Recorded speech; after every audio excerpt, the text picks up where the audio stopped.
Shalom, saudaraku diberkati oleh Tuhan. Berjumpa dalam program Apa Kata Alkitab. Apakah saudara pernah mendengar ada orang yang mengatakan bahwa tidak ada makanan yang najis kalau dimakan asal jangan dimuntahkan? Tidak ada makanan yang haram kalau dimakan asal jangan dikeluarkan dari mulut. Apakah memang benar demikian adanya? Bahwa tidak ada makanan yang najis, tidak ada makanan yang haram kalau dimakan, asalkan jangan dimuntahkan atau dikeluarkan. Apakah memang benar ada di dalam Alkitab atau ayat Alkitab yang menerangkan hal itu? Sebelum kita akan membuka Alkitab dan bertanya apa kata Alkitab, mari kita berdoa bersama-sama. Bapa di surga, terima kasih untuk kebaikan-Mu. Saat ini kami akan membuka Alkitab-Mu, membaca dan mempelajari. Kami membutuhkan akan Roh Kudus untuk menuntun, menerangi, dan memberikan hikmat pengetahuan bagi kami. Terima kasih Bapa di surga, di dalam nama Yesus kami berdoa dan mengucap syukur. Amin. Ada satu ayat yang biasanya dipakai untuk mendukung. Ada satu ayat yang sering dikutip untuk menyatakan bahwa segala sesuatu tidak ada yang najis atau tidak ada yang haram kalau dimakan dan asal jangan dikeluarkan dari mulut atau dimuntahkan. Itu terdapat di dalam Matius pasal ke-15 ayat 11. Mari kita buka Alkitab kita dan membaca Matius 15 ayat 11. Dengar dan camkanlah, bukan yang masuk ke dalam mulut yang menajiskan orang, melainkan yang keluar dari mulut. Itulah yang menajiskan. Inilah ayat yang sering digunakan untuk mendukung atau yang dikutip. Bukan apa yang masuk ke dalam mulut yang menajiskan orang. Jadi segala sesuatu makanan itu tidak najis, tidak haram kalau kita makan, kalau masuk ke dalam mulut. Melainkan kalau keluar dari mulut atau dimuntahkan, itu yang membuat menjadi najis atau haram. Sangat menarik sekali saudaraku untuk mempelajarinya. Apakah memang benar demikian arti daripada ayat tersebut? Sebelum kita akan memiliki pengertian yang benar tentang ayat tersebut, mari kita mempelajari sedikit latar belakang dari apa yang disampaikan oleh Yesus. Kalau kita membaca secara keseluruhan Matius pasal 15 ayat 1 sampai ke 20, kita akan mengetahui latar belakang mengapa Yesus menyampaikan Matius pasal 15 ayat 11 ini. Mengapa Yesus mengatakan bukan yang masuk ke dalam mulut itu yang menajiskan orang, tetapi apa yang keluar dari mulut. Kita akan memahami. Secara singkat, latar belakangnya adalah adanya beberapa orang Farisi dan ahli Taurat yang datang menjumpai Yesus, bertanya kepada Yesus, bahkan menyatakan pernyataan keberatan mereka.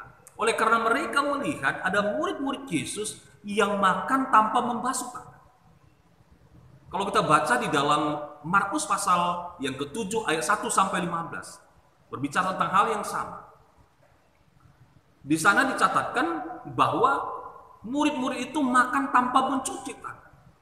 Saudaraku diberkati oleh Tuhan, kita mengetahui bagi orang Yahudi, termasuk Farisi dan ahli Taurat, mereka adalah orang-orang yang sangat menghormati dan menjalankan dengan ketat adat istiadat mereka. Dan salah satu adat istiadat yang mereka masih hormati dan jalankan dengan ketat, yaitu membasuh tangan atau mencuci tangan sebelum makan.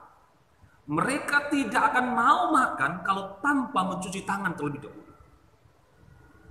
Jadi upacara atau adat istiadat ini mereka jalankan begitu dengan ketat. Sehingga ketika mereka melihat ada murid-murid Yesus yang tidak mencuci tangan mereka tetapi makan, ini menjadi keberatan mereka. Oleh karena mereka melanggar adat istiadat nenek moyang mereka. Lalu Yesus memberikan jawaban atas pertanyaan dan keberatan mereka yang dicatatkan di dalam Matius pasal 15 ayat yang ketiga. Firman Tuhan katakan demikian.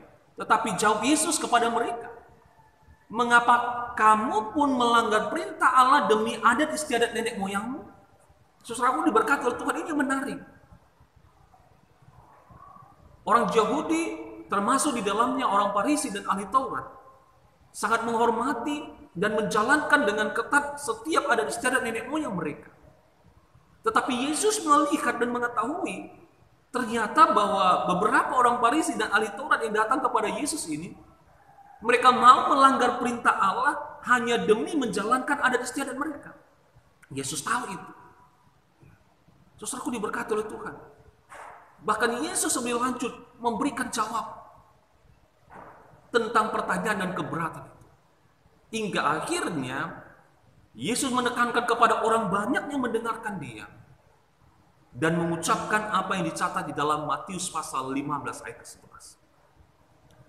Jadi Matius pasal 15 ayat 11 ini bermula dari pertanyaan dan keberatan tentang beberapa orang Farisi dan ahli Taurat akan apa yang dilakukan oleh murid-murid. Mereka tidak membasuh tangan lalu makan. Ini berlawanan dengan adat istiadat nenek moyang mereka. Saudaraku yang dikasih oleh Tuhan, setelah kita melihat latar belakang mengapa Yesus mengatakan apa yang tertulis dalam Matius pasal 15 ayat ke-11, sekarang mari kita melihat apa makna sebenarnya di balik ucapan Yesus yang dicatat dalam Matius pasal 15 ayat ke-11 tersebut.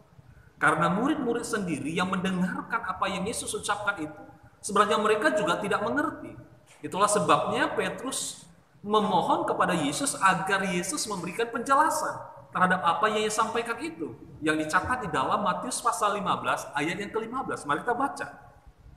Lalu Petrus berkata kepadanya, jelaskanlah perumpamaan itu kepada kami. Ini satu permohonan oleh Petrus kepada Yesus. Dan Yesus menjawab kepada orang banyak, terutama kepada murid. Dia katakan demikian. Di ayat yang ke-17, tidak tahukah kamu bahwa segala sesuatu yang masuk ke dalam mulut turun ke dalam perut lalu dibuang ke jamban?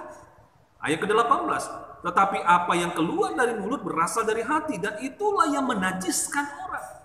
Karena dari hati timbul segala pikiran jahat, pembunuhan, perzinahan, percabulan, pencurian, sumpah palsu dan hujat.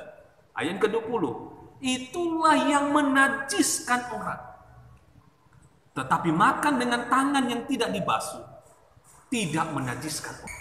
Jadi kita dapat dengan jelas arti yang sebenarnya apa yang Yesus sampaikan dalam Matius pasal 15 ayat 11. Jadi ini bukanlah berbicara makanan haram. Kalau sudah dimakan dan tidak dikeluarkan atau tidak muntah, makanan tersebut menjadi halal. Tidak berbicara soal itu. Ini juga bukan berbicara apa saja boleh kita masukkan ke dalam tubuh kita melalui mulut. Dan kita akan menjadi najis kalau kita muntahkan keluar makanan tersebut. Ini tidak berbicara soal itu. Atau ini berbicara soal minuman. Segala sesuatu boleh kita minum, masukkan dalam tubuh. Sekali lagi saudara, ini bukan berbicara soal makanan atau minuman. Yang halal ataupun yang haram. Yang najis atau tidak. Arti yang sebenarnya dari Matius 15 ayat 11 ini, Yesus menjelaskan kepada orang banyak dan kepada murid-murid bahwa kenajisan datang bukan dari luar.